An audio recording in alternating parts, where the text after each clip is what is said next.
जय श्री माता जी। परम पूज्य श्री माता जी कृपा करके आप ही का ध्यान और मेडिटेशन मंच पर सारे देव देवी के साथ पधारिए और सभी शांत और शुद्ध आत्मा को ध्यान का स्थिति, निर्विचारिता का स्थिति प्रदान कीजिए। माँ परम पूज्य श्री माता जी सारे विश्व की सभी शांत और शुद्ध आत्मा आपके साथ ध्यान करने हेतु उपस्थित हुई है। कृपा करके आप पधारिए। परम पूज्य श्री माता जी आपके श्री चरण कमल पर कोटि कोटि नमन।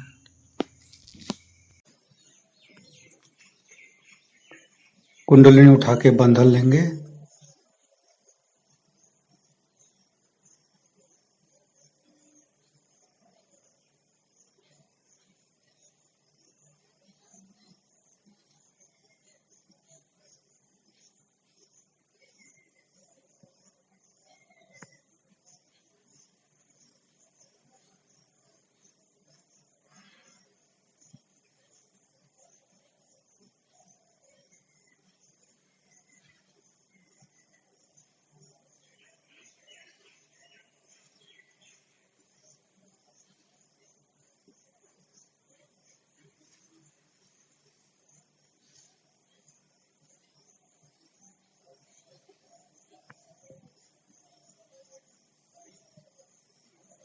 तीनों महामंत्र।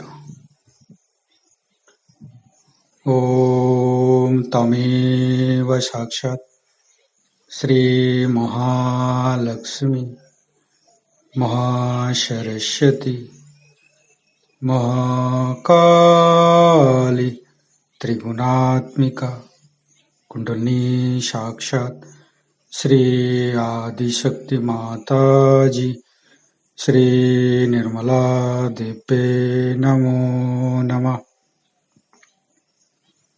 ओम तमेव साक्षात् श्री कल्की साक्षात् श्री आदिशक्ति माता जी श्री निर्मला देवे नमो नमः।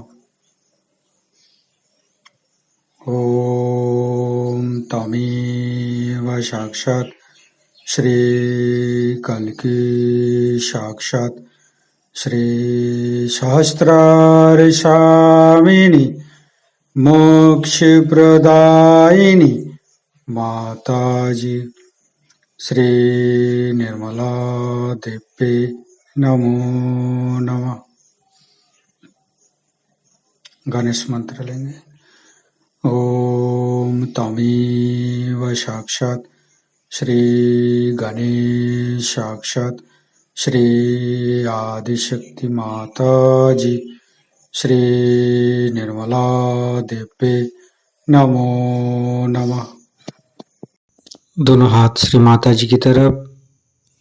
परम पूज्य श्री माता जी आपके बच्चे आपके सामने बैठी हुई है। माँ कृपा करके हमारे अंदर समस्त चिंता को, समस्त अशुभ चिंता को आपके श्री चरण में समर्पित कीजिए। माँ परम पूज्य श्री माता जी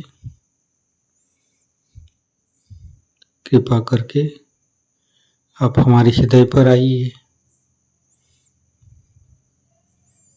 और हमारे हृदय को स्वच्छ बनाइए। श्री माता जी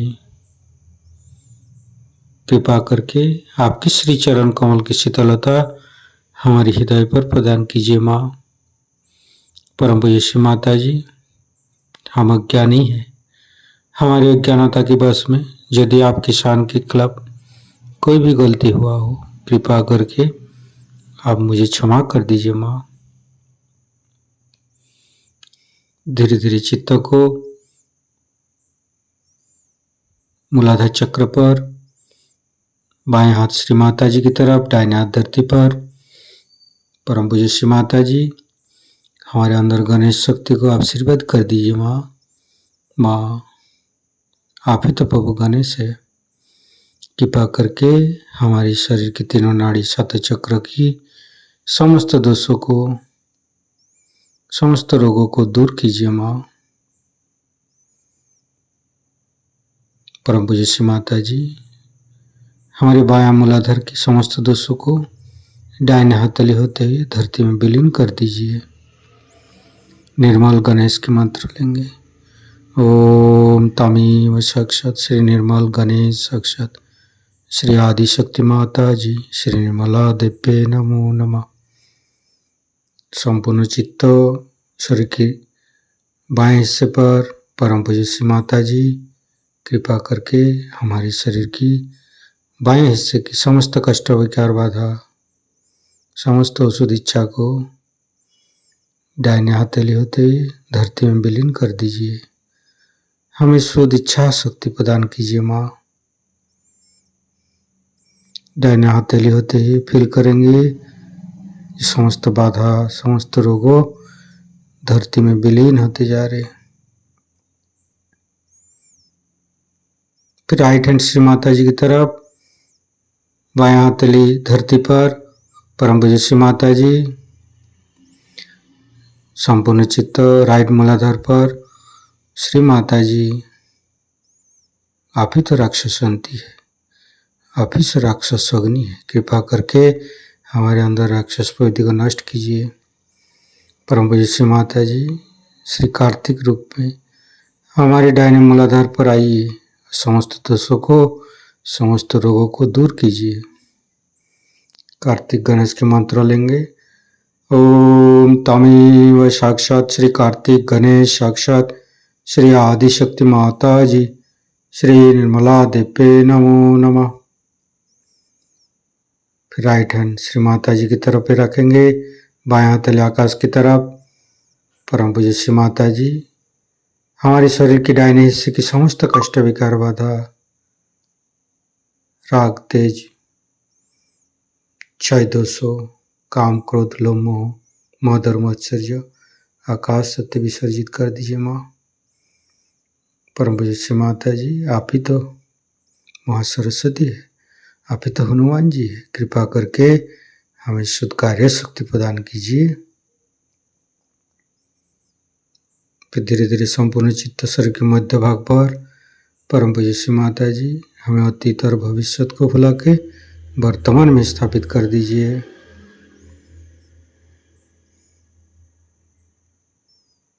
महालक्ष्मी जी के रूप में हमारे शरीर के मध्य भाग पर आइए। संपूर्ण चित्त मध्य मूलाधार पर परम पूज्य श्री माता जी आप ही तो गौरी माता है। कृपा करके हमारे मध्य मूलाधार की समस्त दोषों को, समस्त रोगों को दूर कीजिए। हमें अवबोधिता प्रदान कीजिए, हमें पवित्रता प्रदान कीजिए। परम पूज्य श्री माता जी हमें क्षमा कर दीजिए, हमारे ऊपर दया कीजिए। फिर धीरे धीरे चित्त को तीनों स्वादिष्ठान, फिर तीनों नाभि, तीनों हृदय, तीनों विशुद्धि, फिर संपूर्ण चित्त फ्रंट आज्ञा पर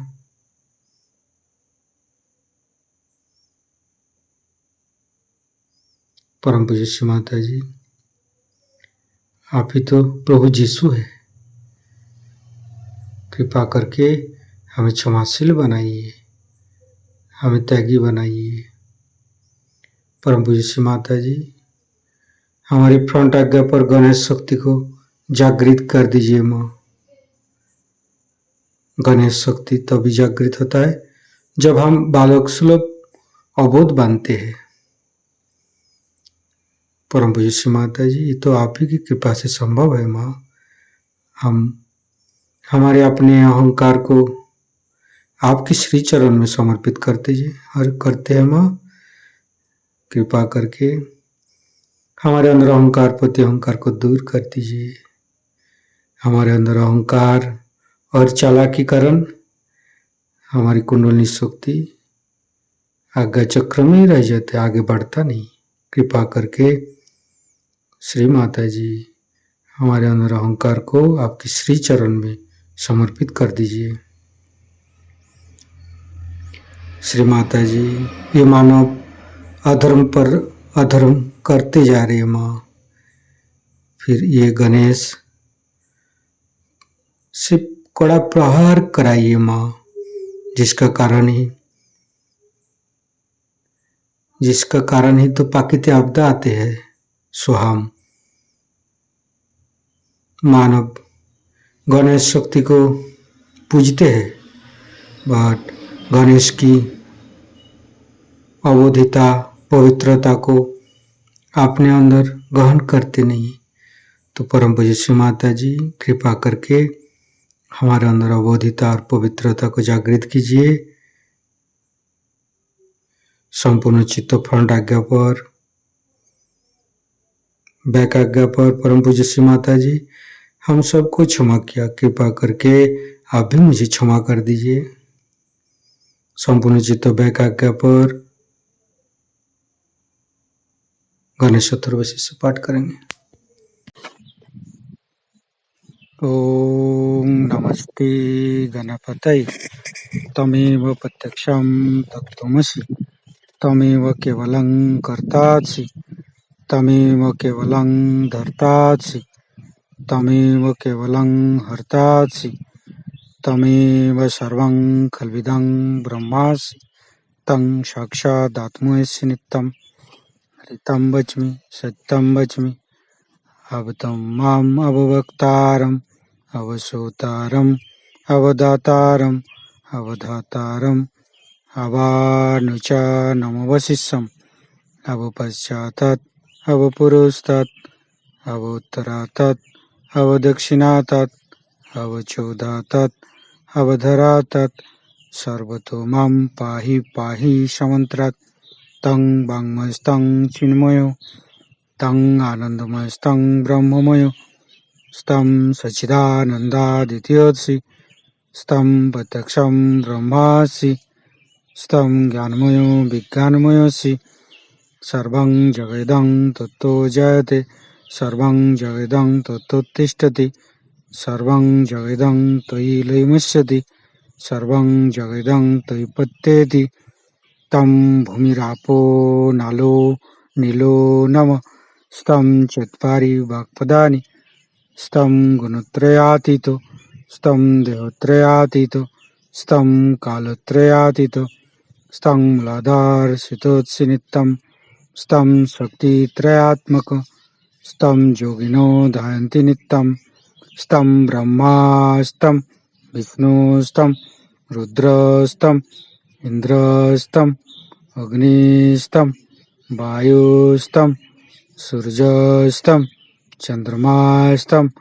ब्रह्मभूर्भुवस्सुरं ज्ञानादिपूर्वमुच्चाय वर्णादि तदनन्तर अनुसारो परतरो अर्धेन्दु उल्लसितं तारेण ऋतं एतत्तव मनुष्यरूपं गकारो पूर्वरूपम् अकारो मध्यम रूपम् अनुसारो शान्तिरूपं बिन्दु उत्तररूपं नादं संधानं संगीता सन्धि शैषा गणेशविद्या गणकऋषिः निश्चित गायत्री छंद गणपतिर्देवता ओं गं गणपतये नमः एकदन्ताय विद्महे वक्रतुण्डाय धीमहि तन्नो दन्ती प्रचोदयात् एकदन्तं चतुर्हस्तं पाशमङ्कुशधारिणं रदं च वरदं हस्ते बिभ्राणं मूषकध्वजं रक्तं लम्बोदरं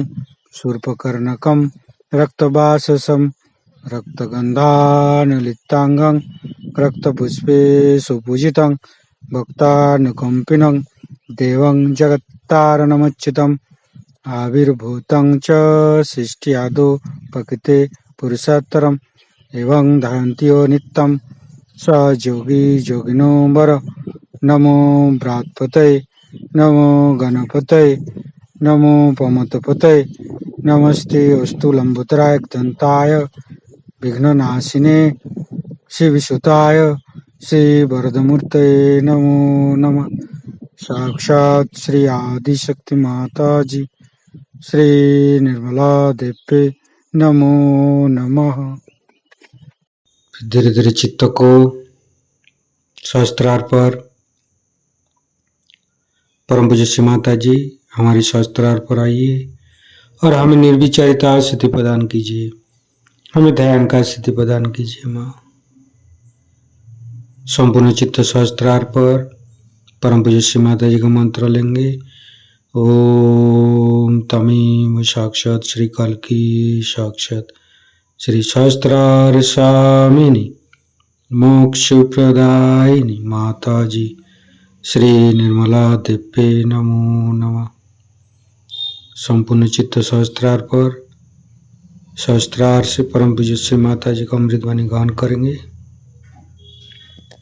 कुछ भी देखते हैं, जो कुछ भी आप कर रहे हैं, अभी आप जो भी कर रहे हैं, जो सोच रहे हैं, जो आपने किया, जो कुछ आपने पाया है वर्तमान से, उसे वो इससे झंकृत करके और कुंडलिनी में नोट करते, और जो इस जीवन का भी है वो भी इसी से झंकृत होता है और आपके लेफ्ट हैंड साइड में इकट्ठा होते जाता है। आपका जितना पास्ट है आपके लेफ्ट हैंड साइड में।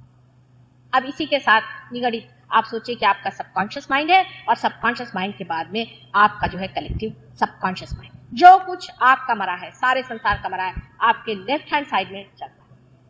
अब यह है या नहीं, यह आपको हम कुंडलिनी पे बाद में दिखाएं। इसका आप एक्सपेरिमेंट से आप सिद्ध कर सकते हैं। सहयोग सबसे प्रैक्टिकल चीज है।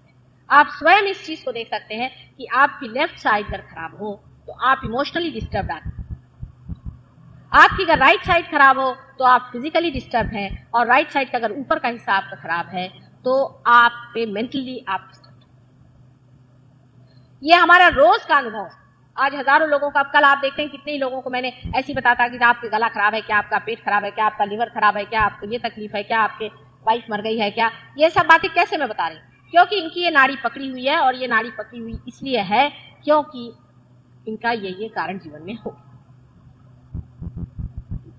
अब ये 3 नाड़ियों के अलावा हमारे अंदर 7 चक्र है। उसमें से सबसे नीचे में जो चक्र है, जो कि कुंडलिनी के नीचे, ये मनुष्य में विशेष एक चीज है कि ये जो विशेष चक्र है जिसको कि हम मूलाधार चक्र कहते हैं, क्योंकि जहां कुंडलिनी है उसे तो मूलाधार कहते हैं, ये माँ का घर है। लेकिन मूलाधार के नीचे में, मूलाधार चक्र नीचे में बैठा है, वहां गणेश जी बैठे। अब गणेश जी बैठे हैं, लोग कहेंगे माता जी आप कह रहे हैं गणेश जी कैसे बैठे, गणेश जी है या नहीं। उसमें गणेश जी है या नहीं, उसका ये है कि समझ लीजिए किसी आदमी को प्रोस्टेट ग्लैंड की बीमारी है।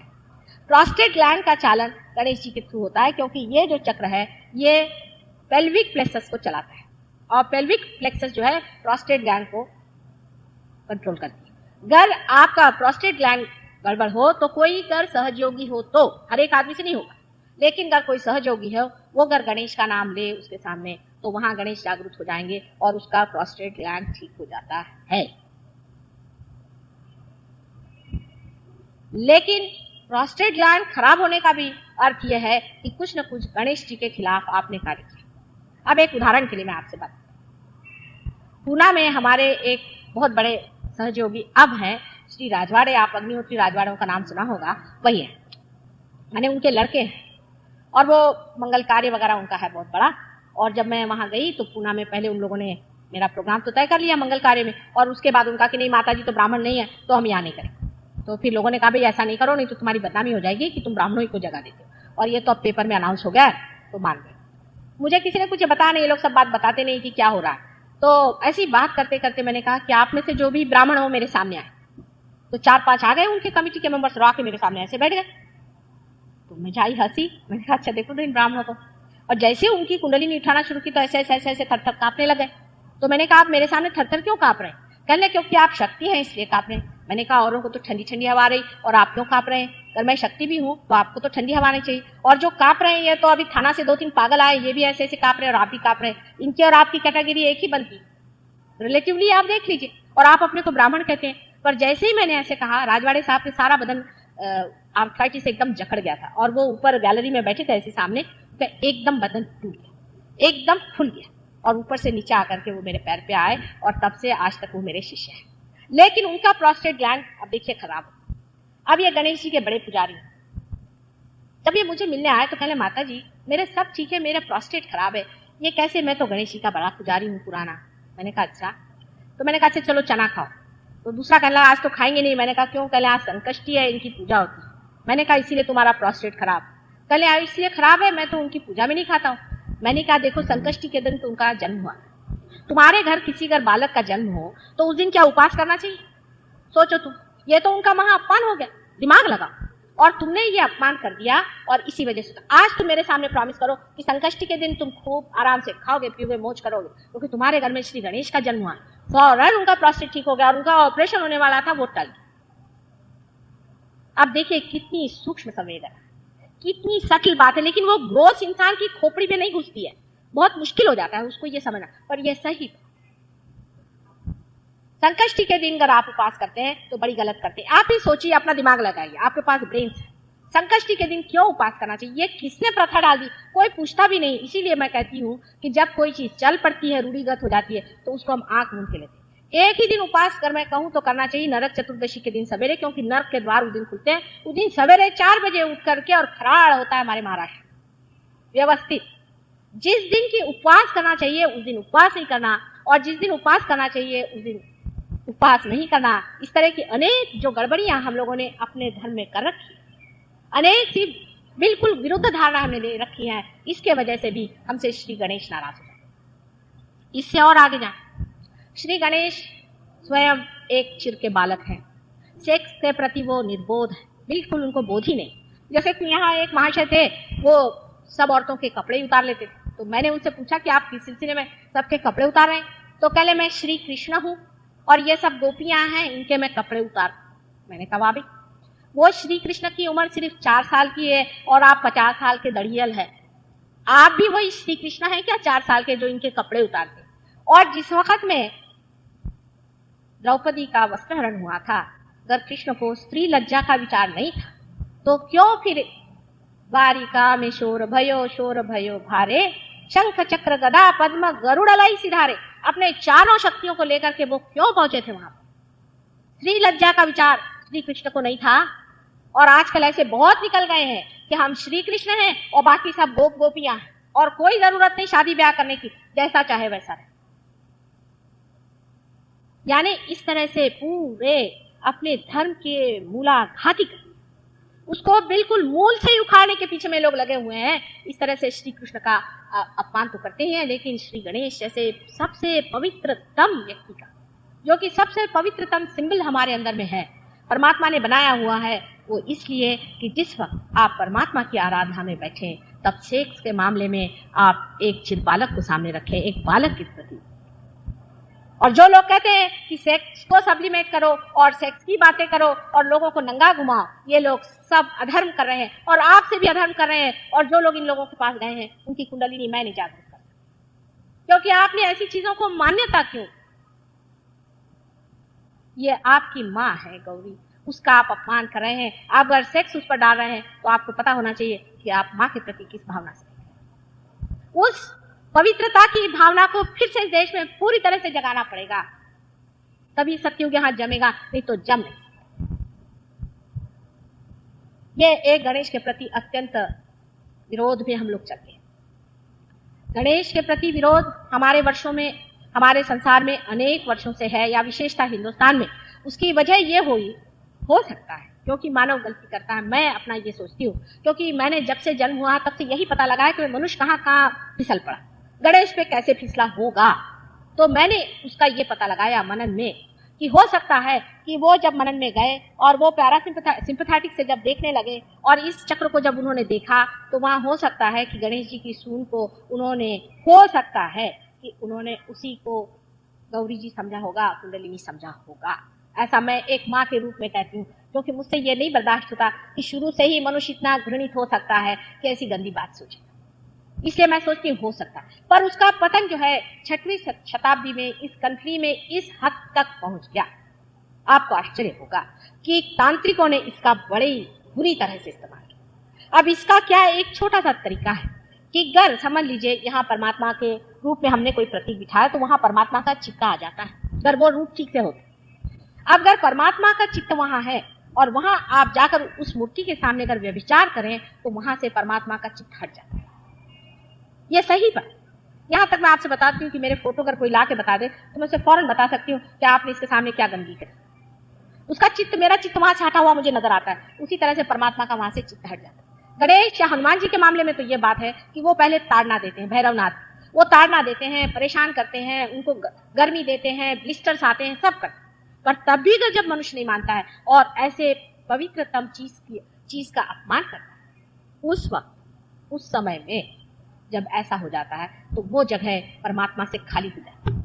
और जब कभी पूछता है कोई कभी कि ऐसी जगह बता दे जहां परमेश्वर नहीं है, तो वो ऐसी जगह बन जाती है जहां परमेश्वर का चित्त नहीं रह जाता और वहां फिर हर तरह का व्यभिचार मनुष्य करना शुरू कर देता है। ऐसे बहुत सारे मंदिर और बहुत सी ऐसी गंदी जगह हमारे अंदर, हर एक मंदिर पर इन तांत्रिकों ने अपना जोर बिठा दिया। जैसे महालक्ष्मी के मंदिर, ये भी मैं आपसे बता दूं, महालक्ष्मी के मंदिर में जाकर अगर कोई भूतों का काम करे, मैंने ये घाघरी फूंकना जिसे बोलते हैं, वहां से महालक्ष्मी का चित्त बिल्कुल हट जाएगा, क्योंकि लक्ष्मी जी ऐसे घर में एक मिनट भी नहीं ठहरेगी जहां भूतों का वास।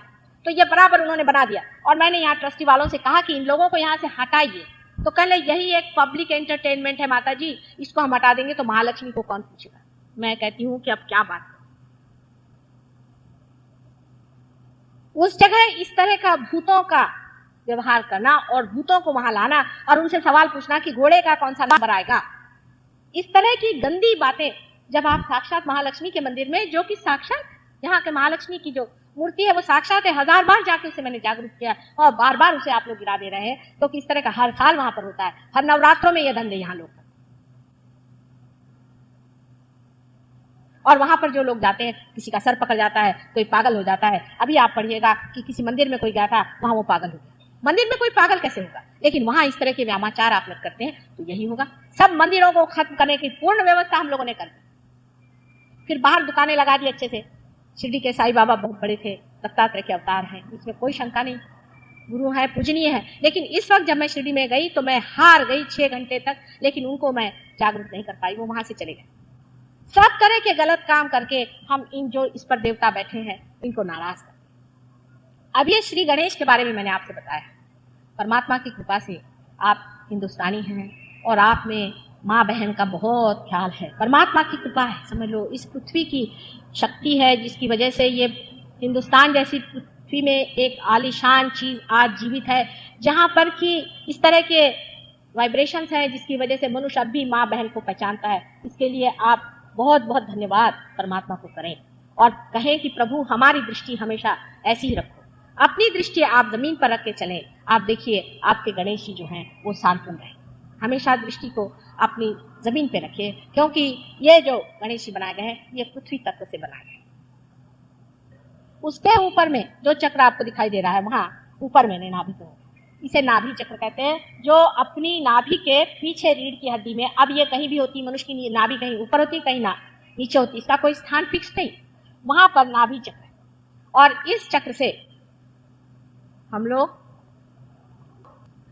आप जानते हैं कि नाभि चक्र के कारण, जिसे सोलर प्लेक्सस कहते हैं, वो चलता है। और सोलर प्लेक्सस से हमारा सारा जितने भी खाने के जितने भी प्रक्रियाएं होती हैं वो सारी इसी प्लेक्सस से होती, सोलर प्लेक्सस से, और ये उसको कंट्रोल करता है। पर अति सूक्ष्म इसमें ये आपके माँ से पाया हुआ, आपकी माँ से जुड़ा हुआ प्लेक्सस है। समझ लीजिए अगर किसी की माँ बीमार है, नाभि चक्र पकड़ लेगा, लेफ्ट साइड में उसका नाभि चक्र पकड़ लेगा। अगर किसी ने कहीं जाकर के गलत तरह का खाना खा लिया, खाने से संबंधित है, क्योंकि खाना मैंने अपने को माँ पहले दूध देती है और हम माँ से ही पहले खाना सीखते हैं, इसलिए इसका संबंध खाने से। अगर आपने किसी के घर गया और खाना खाया और आपको उल्टी हो गई, तो समझ लीजिए कि इस आदमी के घर में कुछ बुरे संस्कार थे, कोई बुरी चीज थी जो निकल थी। पेट के अंदर जो नाभि चक्र है ये आपके धर्म की स्थापना करता है, आपके धर्म की स्थापना करता है। माने जैसे समझ लीजिए एक छोटी सी बात है कि मनुष्य कहता है अब उसमें क्या है, कोई कैबरे देखने जाएगा तो उसमें क्या है। आपको आश्चर्य होगा कि मैं अगर कोई कभी कैबरे तो दिखती नहीं हूँ, लेकिन कुछ मेरे पति की ऐसी नौकरी है, कभी कभी ये लोग शुरू कर रहे हैं, उसी वक्त मेरी उल्टियों के मारे इतना हाल खराब हो जाता है कि सब वो कैमरे ठंडा हो जाता है। आपने मेरे पेट ही में धर्म है, वो कुछ चीजें बताती नहीं हो कि बाबा तू शराब मत पी कि ये खराब है, मैं कोई रैशनलाइज नहीं करती हूँ।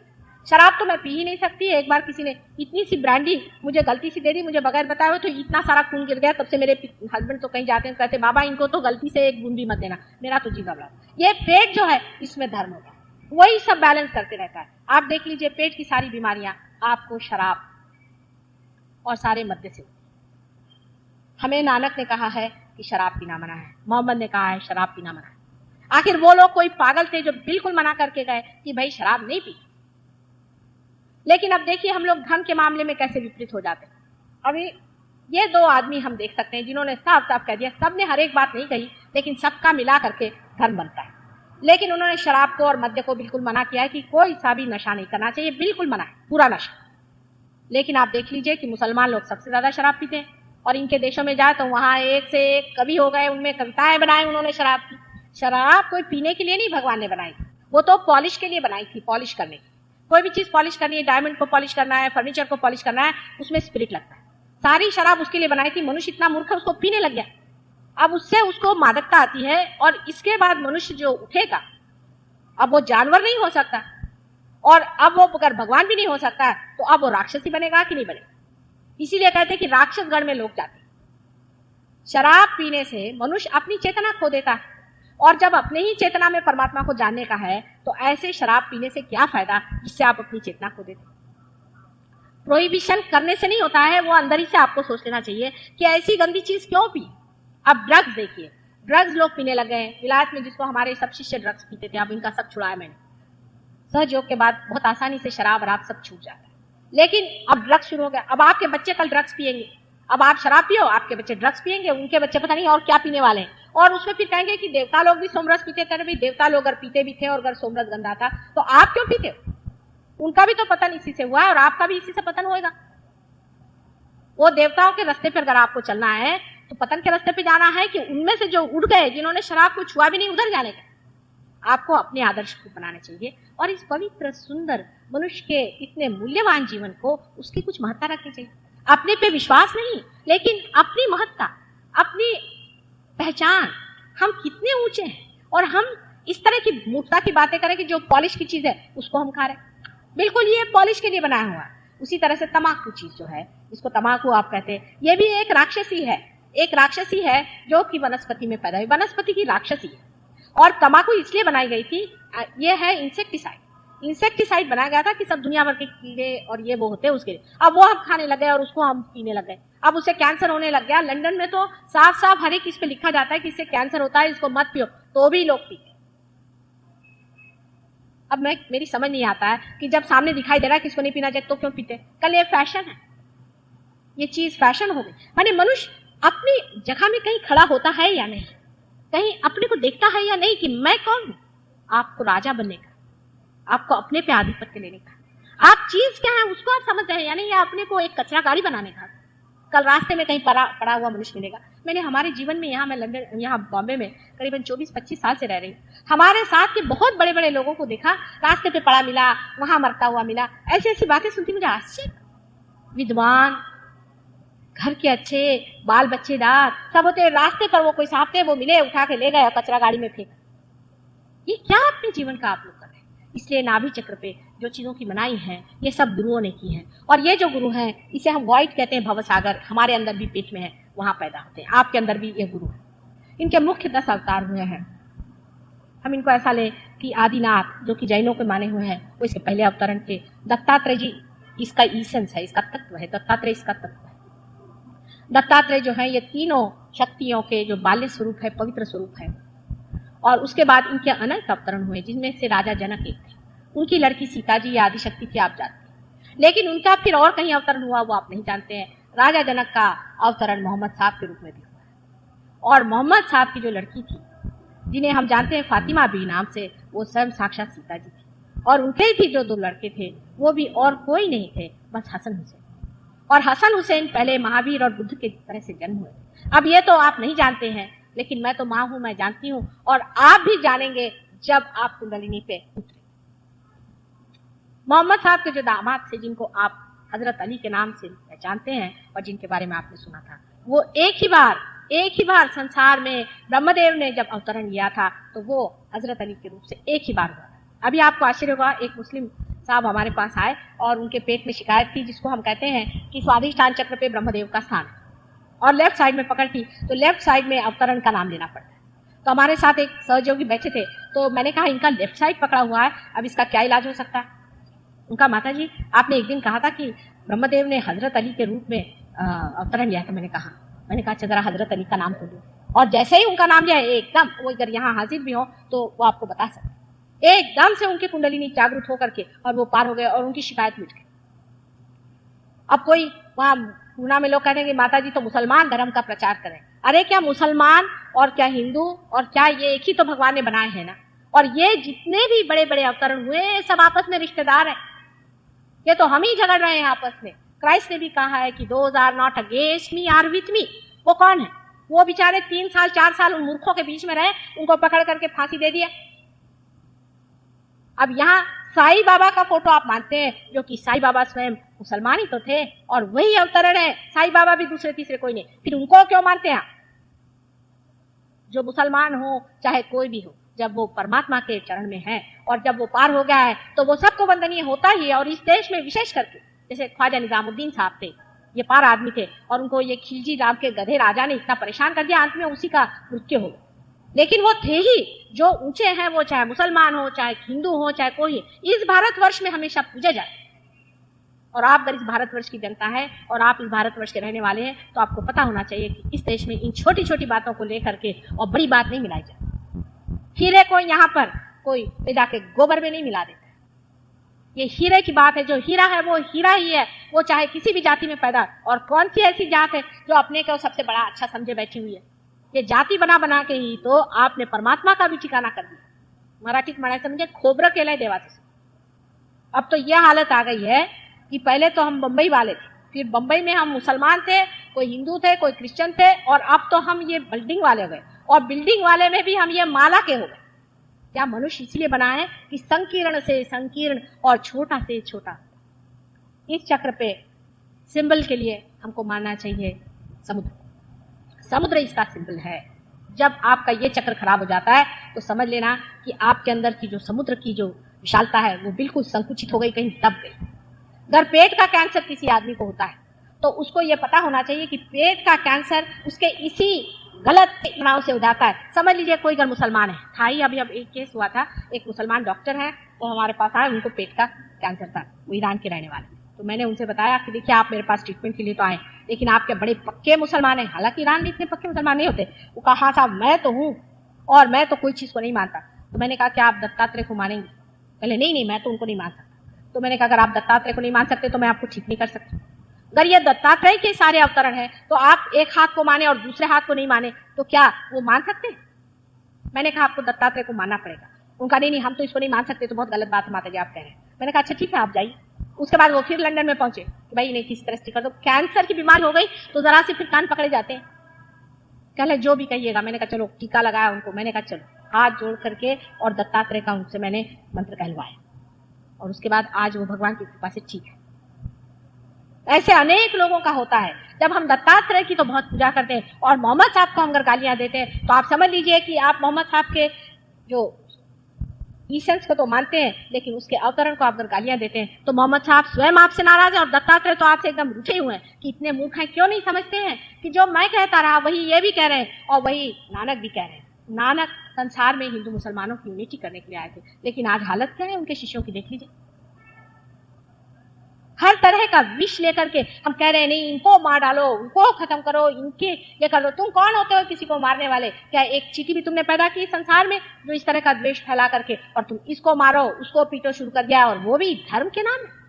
ये मनुष्य है। इस मनुष्य को क्षमा करने के लिए एक माँ का ही दूध है।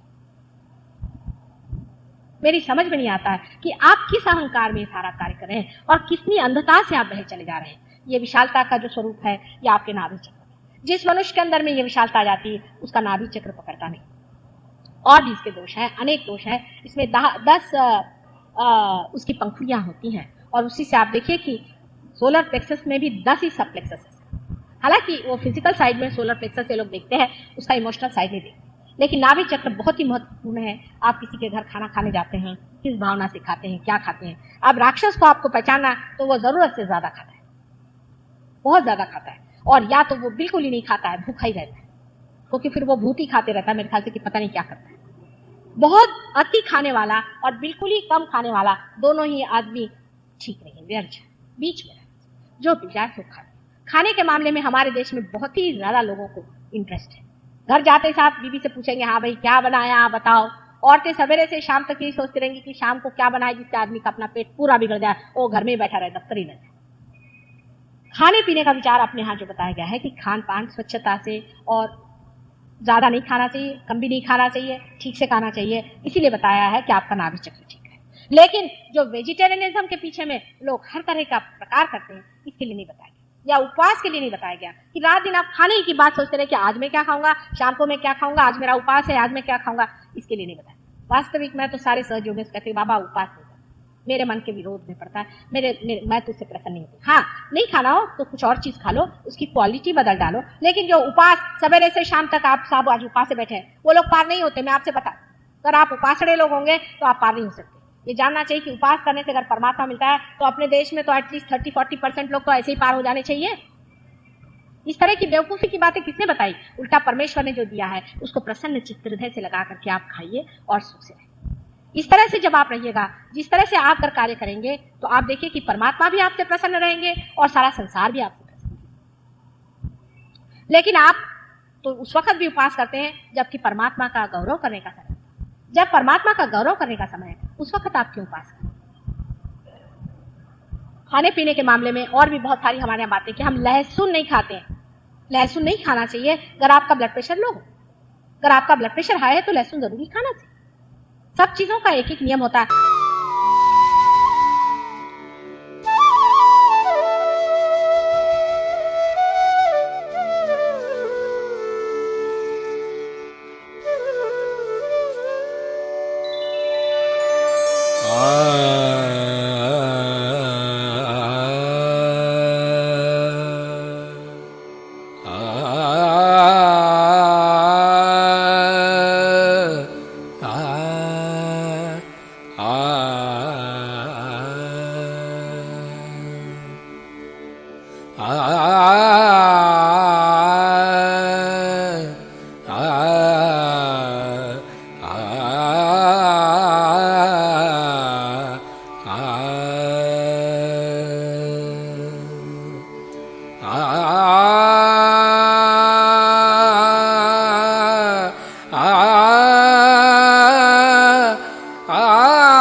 सब जगत की तू महालक्ष्मी, सब जगत की तू महालक्ष्मी, सब जगत की तू महालक्ष्मी, सब जगत की तू महालक्ष्मी।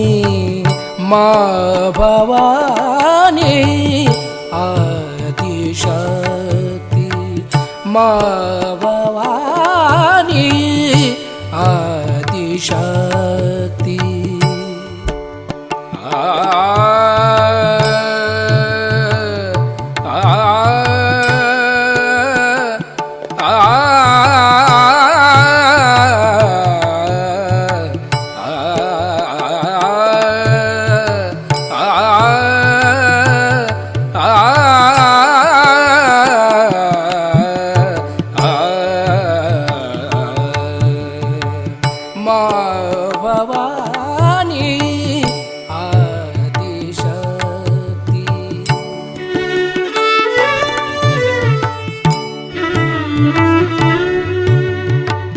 माँ भवानी आदिशक्ति।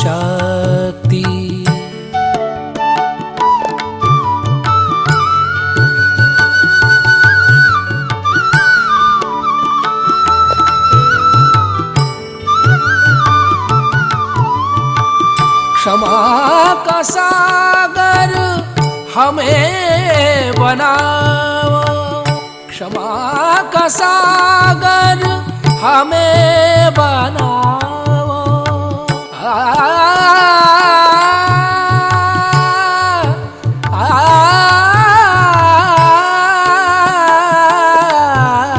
आ, क्षमा का सागर, क्षमा का सागर हमें बनाओ। यही आज्ञा आशीष दिलाओ, यही आज्ञा आशीष दिलाओ।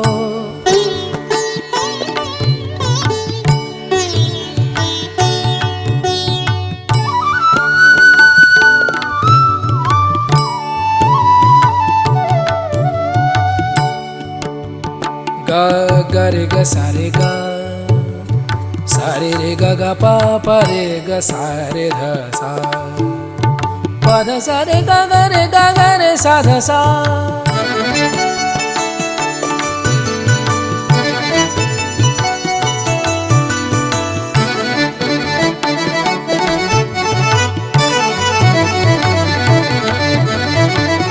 माँ भवानी आदिशक्ति।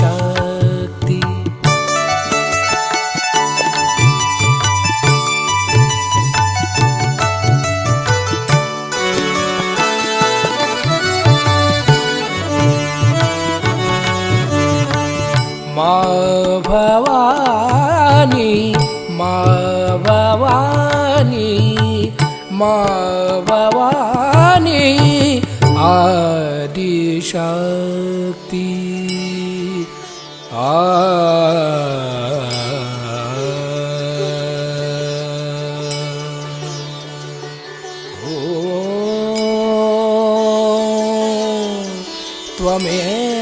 त्वमेव साक्षात्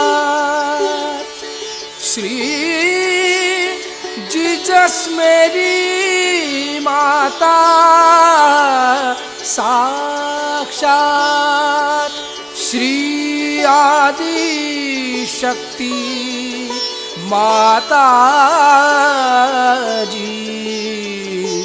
श्री निर्मला देवी नमो नमः।